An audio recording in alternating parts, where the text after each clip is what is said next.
Today marks 1627 day of daily lessons, day reflections. And today we discuss about gear 3 of expansion.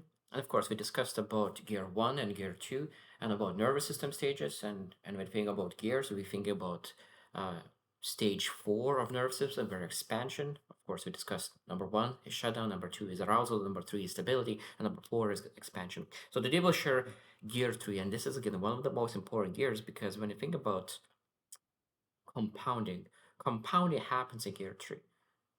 Compounding is one of the most important words because when you do the work, that work compounds, and of course that compounding happening in gear 3. So today we'll share again seven things that we need to reflect on. It's not a lesson, it's a reflection. I'm still learning about it, and 7 things that we need to reflect on about gear 3.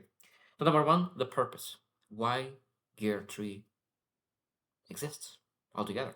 And then number 1 is just is consistent, repeatable output. Consistent, repeatable input. So the things that you consistently do. This is not about spikes. This is not about slow. This is about doing the right thing over and over and over again. This is the most important part. So that's where the real work gets done. And being able to really maintain the work without stress, without anxiety, just do the work without drama. That's extremely important. And this again, as I said, this is where the true skills compound. Discipline becomes normal and progress actually happens. So this is where sustainable productivity lives. Number 2 is what it feels like internally to be in gear 3. So the most important part is relaxed and engaged. Relaxed but engaged. No tightness, no dizziness, no urgency, just doing the work. And this is extremely important. Clear and focused. No racing. And I think that's exactly no distraction because again, this is where real work gets done. So there is if you multitasking, probably will not gear 3. It's probably still 2. Emotional, how it feels emotionally neutral. At the beginning again, is no urge, no pressure. You're just doing the work. And as again, when sometimes we're just taking emotions out because we just do the work and even know exactly what's need to be done. There's no drama, no hype. You're just doing the work. And I think sometimes we want to feel something while doing, but that's not gear 3. Number 3, what this looks like. Behavior. Really focusing on deep work sessions. Really start to manage your tongue well. Really allocating to do the right things at the right time. Because developing skills, like mastering things, studying with focus, writing, building, creating, something that you really know that this is my time and this is where I actually doing practice skill, executing planned tasks. And this is again, you were steady, focused, doing the work. And again, when you think about this, they're not supposed to feel excited, nervous, urgent. You're just doing the work. So at some point, you might feel bored, but effective. And again, this is the most important part. And again, if you always having that emotional need for house, some spike, this stage might be very difficult because this stage is not about emotions. This is about to do the right things, no matter sometimes even how you feel. So common mistakes of gear 3, where people fail. So number 1, turning it to gear 4 too early. What it means is that adding pressure, forcing intensity, rushing output, and this can lead to stress and burnout because we don't need high performance every single day. And if we need that high performance, a lot of times we need that for chosen areas. Because I think sometimes people just we want to high perform in everything. We don't need to high performance in everything. So being able to choose only like a couple of minutes, couple hours to really high performance and really give ourselves time to stay in gear 3 a little bit longer before we really move to gear 4 sometimes could be the best thing for us.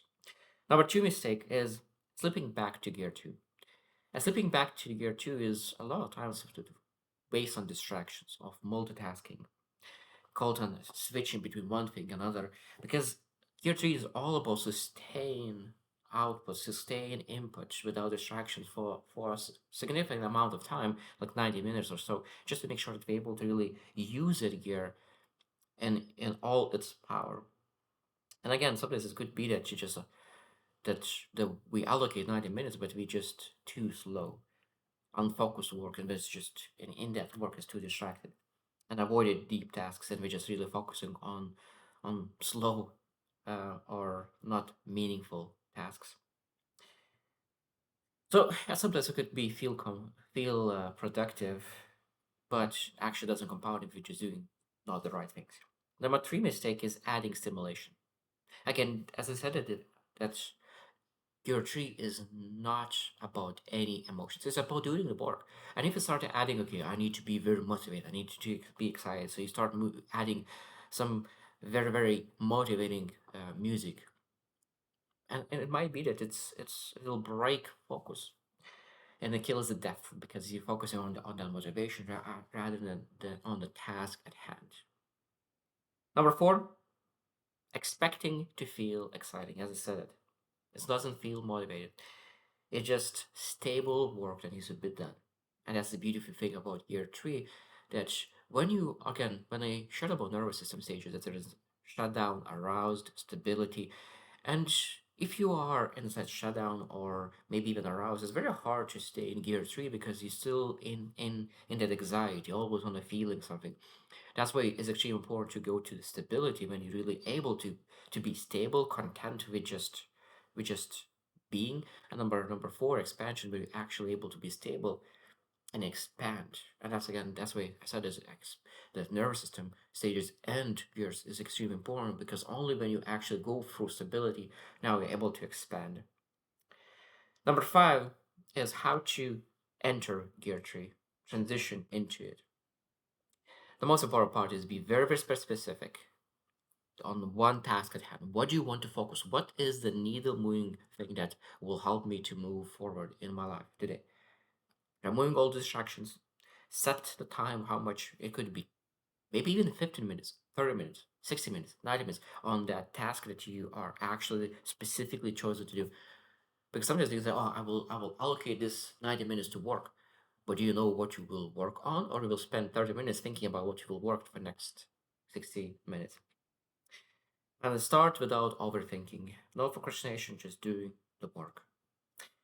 Number six is how to exit gear three. And this is transition out. And a lot of times we really need to understand that gear three might be that you will go back to gear two as well. Because sometimes you need to really, okay, finish, okay, gear three, you did the work. And now it's at some point be able to, like, I need to go to some slow effort actions to finish some kind of things. When you finish the block. And the most important part, we need to really pause intentionally. And then at that moment, you're able to downshift.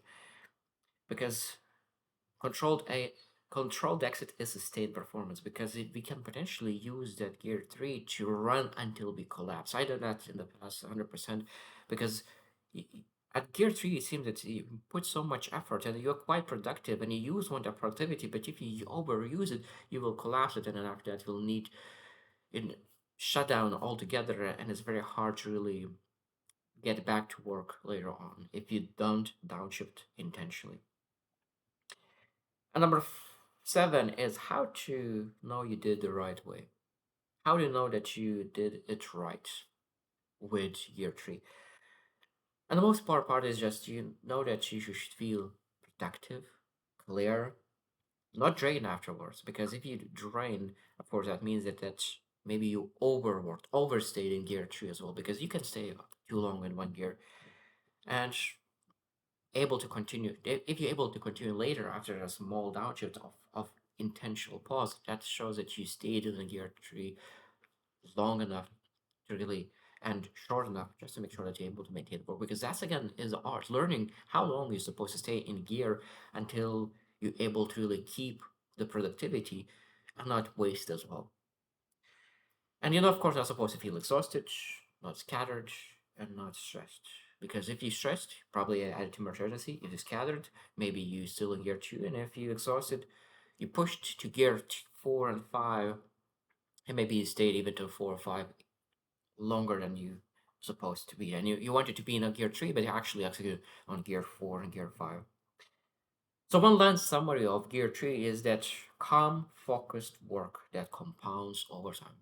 Calm, focused work that compounds over time. This is a beautiful stage, and I think that that's gear we're actually able to stay in and will stay a long time. Even though it seems that it's like only third gear, but this is again a lot of times people not able to sustain that gear because shows goes back to gear 2 or gear 4 looking for excitement or sometimes looking for distractions.